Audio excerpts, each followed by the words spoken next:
wasn't something either side appreciated. But if everything had gone according to plan, the crate would be waiting for pickup in a warehouse at the edge of the city. If not, well, it couldn't be tracked to me. The loss would be a financial hit, but such losses were a part of doing business, which is one of the reasons experienced recovery specialists charge such an exorbitant amount for their services. Zenzi, Velovia's capital city, grew larger on the screen. I tried to move our meeting to one of the other cities on the planet, but Bezor was based in the capital, and he'd been reluctant to relocate. That meant I was returning to the very city where I'd spent my previous 2 disastrous visits. The same city where I'd met Nilo Shorin, Valov, hand-to-hand specialist, teleporter, liar. The first time we'd met, he'd flirted with me for a few days, then left me waiting for him in a hotel bar like a dumbass while he'd stolen my job. The second time, Tavi had expressly forbidden me from stabbing him, which had saved him a limb or 2. After that, we'd settled into a wary détente, because rescuing a child had been more important than our petty squabble. But a mix of anger, embarrassment, and disappointment still burned under my skin. I'd liked Nilo, right up until he'd humiliated me, which made the pain extra sharp, like sand in an open wound.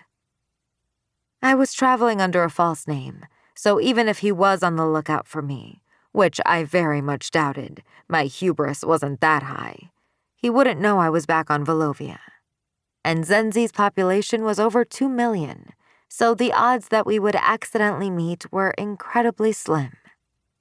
Still, I crossed my fingers to ward off bad luck.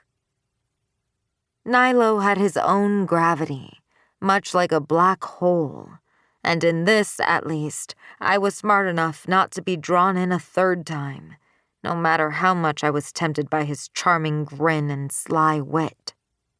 It was a mask, same as mine.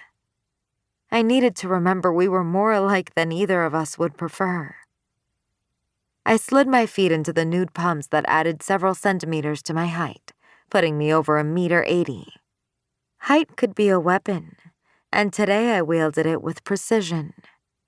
I expected to meet with Bezor as soon as I arrived at the hotel, and with my heels, we'd stand eye to eye. The sleeveless midnight blue sheath dress accentuated my pale skin and chin-length curly blonde hair. It also made me appear unarmed. I wasn't. I had 2 knives and a small blade blade hidden under the ruched fabric, but appearances were important. My makeup was subtle and flawless. I looked poised, expensive, and untouchable. I tailored my look to each client, and according to rumor, Bezor appreciated beautiful things. And perhaps if he was dazzled by my facade, he wouldn't pay enough attention to our negotiations, netting me a better deal. The ship settled onto the landing pad with a barely discernible bump. A few minutes later, someone rang the suite's doorbell and I shored up my mental shields. Most Valovs were telepathic, and while they generally didn't go poking around in humans' heads for fun, they could. I refused to have anyone in my head but me.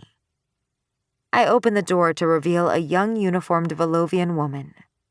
She bowed shallowly, and her pale skin and ash-blonde hair contrasted nicely with the deep garnet uniform.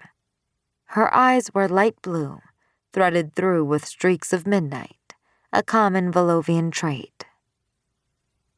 "Miss Stafford, we have arrived at Zenzi," she said, her tone deferential, as if I really were someone important.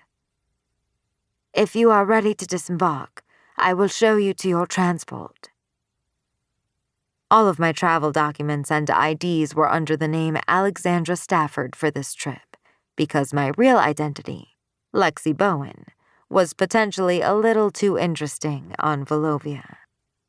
I didn't know that the Empress was on the lookout for me, but I didn't know that she wasn't either.